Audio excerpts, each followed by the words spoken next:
aparentemente a turbulência na política passou, em geral a preocupação do brasileiro agora é com a retomada da economia. O momento não é dos mais favoráveis. Desemprego, retração do crédito, inadimplência, a produção e o comércio continuam estagnados, a crise financeira se mantém espalhada por todo o país. Mas é na região Nordeste, que chegou a ter um crescimento acima da média nacional, que o tombo agora na crise é maior. Nas capitais nordestinas, o brasileiro sente mais a queda do poder de compra e a falta dos programas sociais.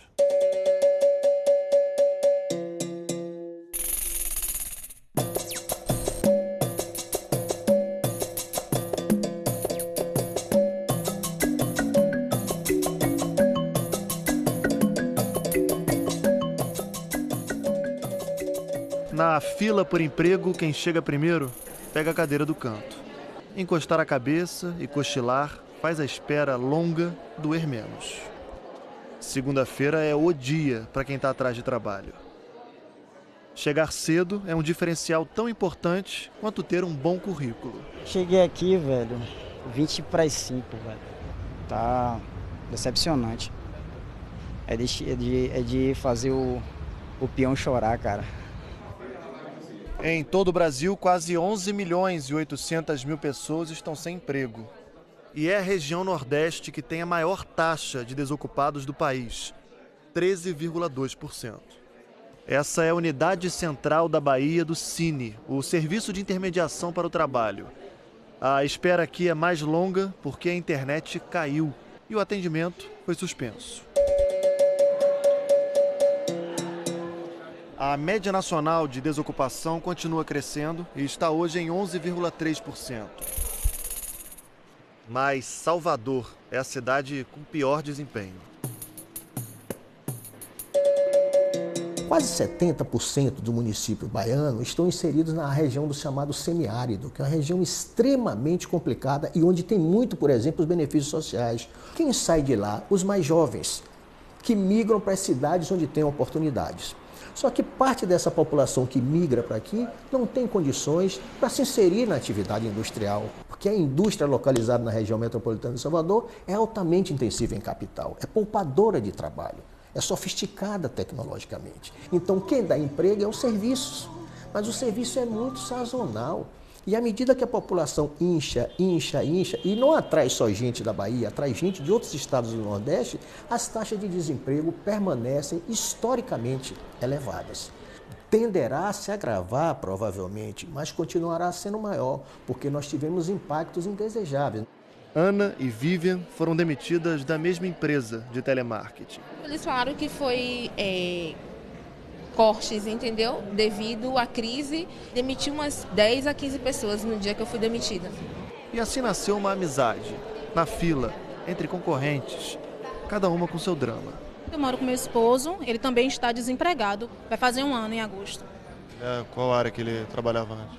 Ele trabalha na área de elétrica e hidráulica. E essa sua reserva aí dá para segurar até quando?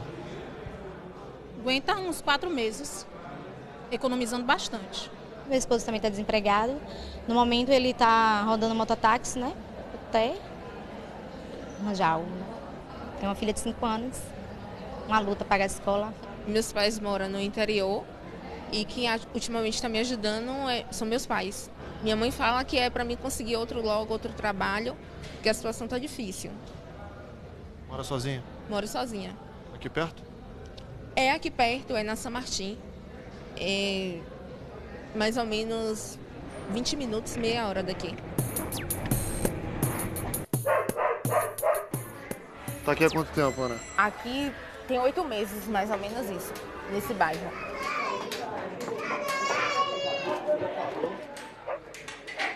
Quanto tá o aluguel aqui, Ana? Aqui eu pago R$300. 300? Isso. No outro apartamento com seu amigo era quanto? Era R$500, mas aí a gente dividia por 2, ficava 250 de cada. Foi o mercado por aqui. E às vezes minha mãe manda do interior.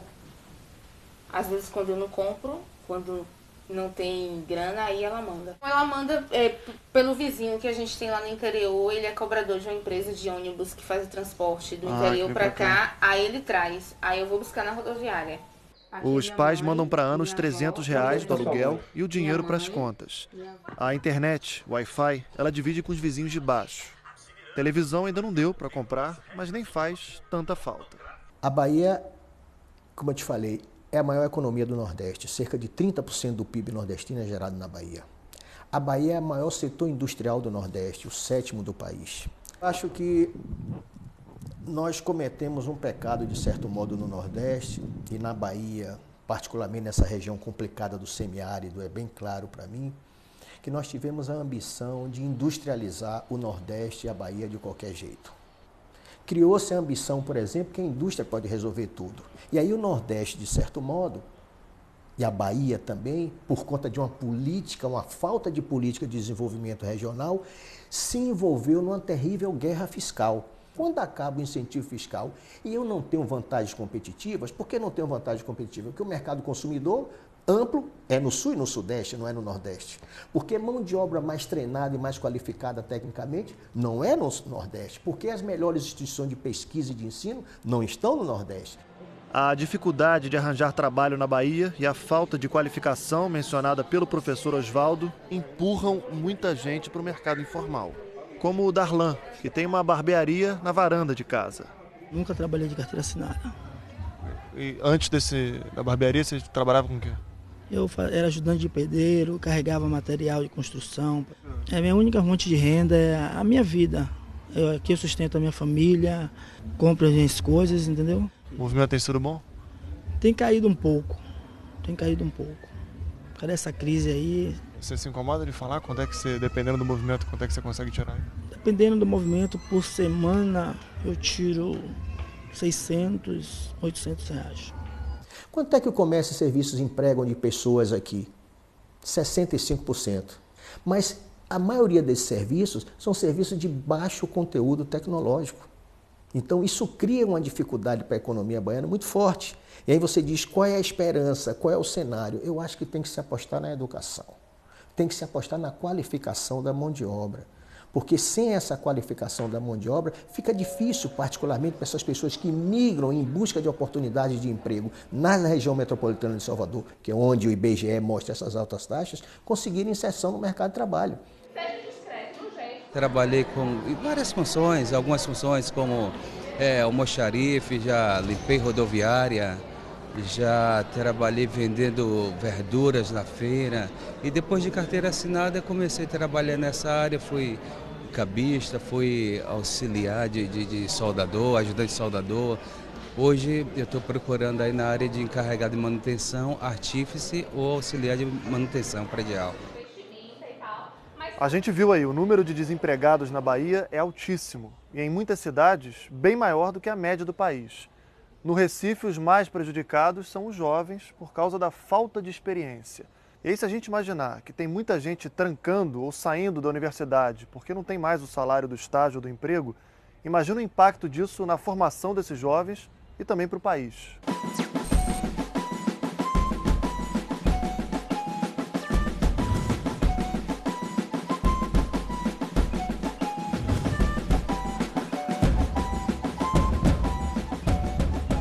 O que surge é mais bico de rua, né? Emprego mesmo de carteira assinada tá difícil, como todos veem aí, ó. Sempre lotada a agência. Pra não me abater todo dia, eu acordo de 4h30 da manhã e vou atrás de emprego. Teve uma desaceleração nos programas educacionais, que eu acho que impactou nos jovens do Brasil todo e impactou aqui também. Então, muita gente que estava sem entrar no mercado de trabalho, porque estava estudando, por oportunidades no FIES, por oportunidade no ProUni, por oportunidade no Pronatec, esses programas foram desacelerados. Kedman está prestes a terminar a faculdade de administração. Até fez estágio, mas a esperança de ser efetivada esbarrou num corte. Não só o estagiário, mas também os funcionários foram demitidos. Mas é porque também, quando da crise, aí não teve essa chance de ser efetivada nem de renovar o contrato. Diogo tem 27 anos e há quase 2 anos se formou, engenheiro eletricista. Esperava que as obras de infraestrutura e os investimentos em Pernambuco fossem a garantia de emprego. Aquela época era ótima, então eu sabia que aquilo podia melhorar até mais e o que aconteceu foi o contrário. a gente tinha tido um momento de consumo ativado muito forte. Estou falando dos investimentos em Suape, estou falando dos investimentos em Goiânia, estou falando de grandes obras tipo a Transposição e a Transnordestina, que ocupou muita gente no sertão. Mas esse ciclo de investimento ele já estava previsto para desacelerar, só que ele coincidiu com a crise nacional. Diogo hoje está morando com a mãe e o padrasto e faz pós-graduação em energias renováveis. É uma juventude mais qualificada do que a gente tinha em momentos anteriores, então nós estamos desperdiçando talento, desperdiçando energia boa, não é, para contribuir para o movimento da economia.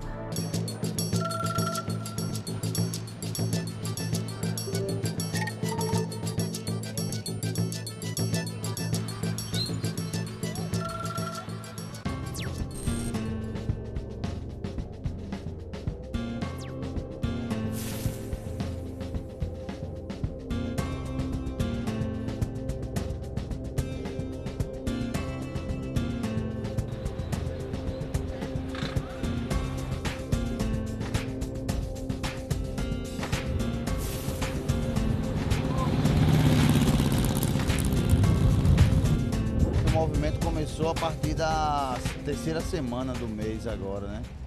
Porque o ano passado começou bem antes. No aeroporto, o movimento de passageiros teve queda de 13% no último ano. E a ocupação da rede hoteleira, queda de 30%. A gente foi atrás de alternativas, né? Na crise a gente tem que criar e fazer diferente. Buscar o cliente, aquele cliente que a gente nunca teve. Então, o que a gente fez? Tentou incentivar muito o cliente de Natal, apresentando o produto, foi incentivando ele a ser turista na própria cidade, já que estamos em crise, por que não economizar, né? Economizar a passagem e fazer com que ele curta um pouquinho.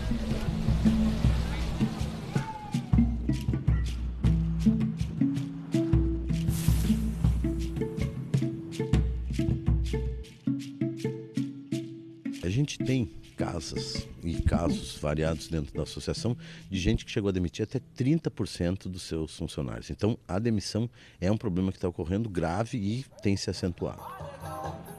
O programa Bolsa Família, a gente sabe, incluiu milhões de pessoas no mercado consumidor. Elevou o padrão de consumo na região Nordeste como um todo. Só que agora, com a crise e principalmente com a inflação num patamar completamente diferente de quando o programa foi implementado, a história mudou. O Nordeste cresceu muito. E cresceu muito por conta do crescimento da economia brasileira e da indústria brasileira, que arrastou a indústria nordestina. Cresceu muito pela produção de algumas commodities que são produzidas aqui, e o Brasil se tornou um grande exportador de commodities. E cresceu muito porque o comércio e serviços foi muito dinamizado com os programas de benefícios sociais. Diante de uma crise das finanças públicas como a gente está vivendo agora e da possibilidade de se reduzir alguns benefícios sociais, que eu espero que não ocorra, essa renda diminui e essas pessoas voltarão a ficar excluídas do mercado de trabalho.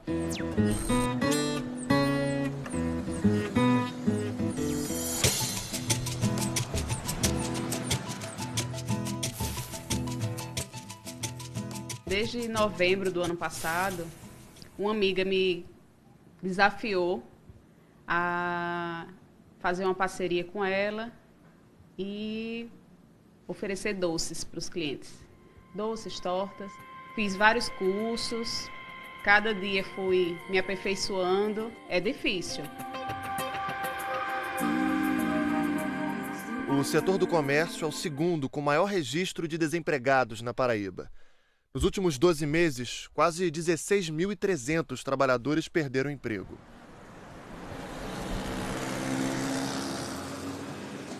Hoje, a gente vê algumas empresas que estão se reestruturando, ou seja, se readaptando a esse novo cenário da economia. Muitas se fundindo também, grandes redes se fundindo nacionalmente, outras transferindo para locais de maior público, principalmente na região metropolitana de João Pessoa. O efeito dominó se refletiu no mercado de imóveis alugados. Segundo o Conselho Regional dos Corretores de Imóveis, o índice de desocupação aumentou 18% nos 2 primeiros meses deste ano.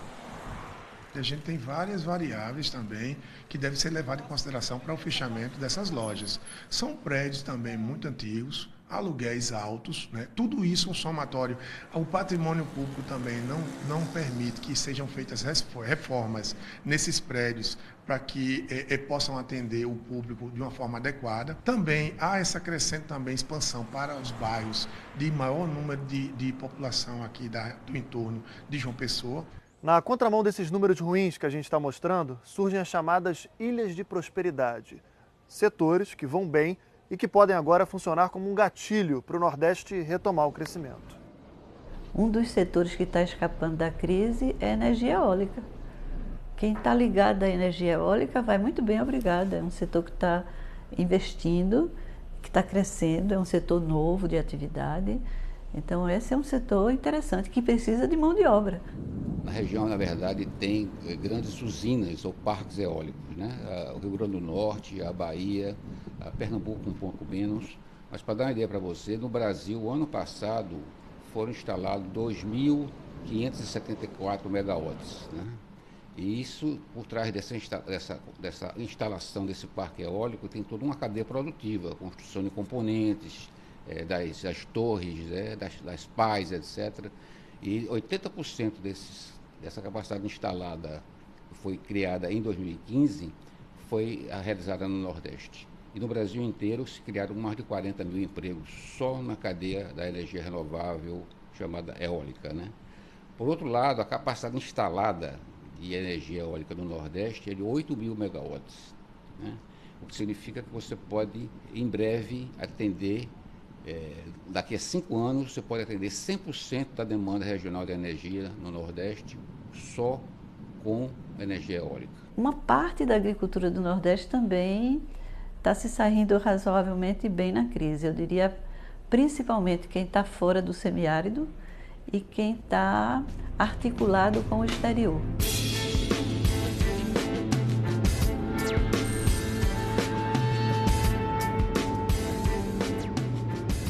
A gente vê muitas pessoas chegarem aqui no Ceará com uma sacolinha nas costas, atrás de trabalho, porque o Brasil todo está em crise, não tem trabalho em canto nenhum.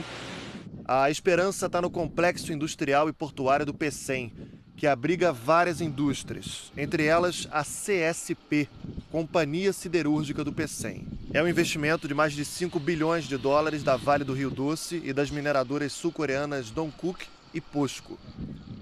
Esperamos que com a plena operação da usina, nós deveríamos estar impactando, né, no PIB do Ceará, né, com um incremento da ordem de 12%, que é o que nós estamos estimando.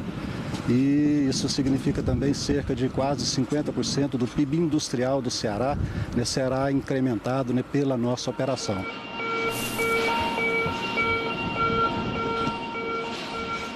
O mercado interno, acredito eu, não teria condições de absorver essa produção excedente, porque aí você fica menos suscetível a uma crise interna, que é o caso que nós estamos passando aqui.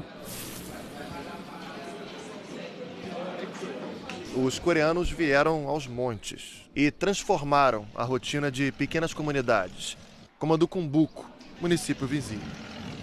Muitos setores vão passar a existir ou simplesmente crescer por causa desse tipo de empreendimento, desse setor hoteleiro, ao setor de insumos, ao comércio e por aí vai. Nós ainda estamos dando bem com as empresas que ainda estão aqui em Cumbuco. Ainda estamos com 60 quartos ocupados por coreanos.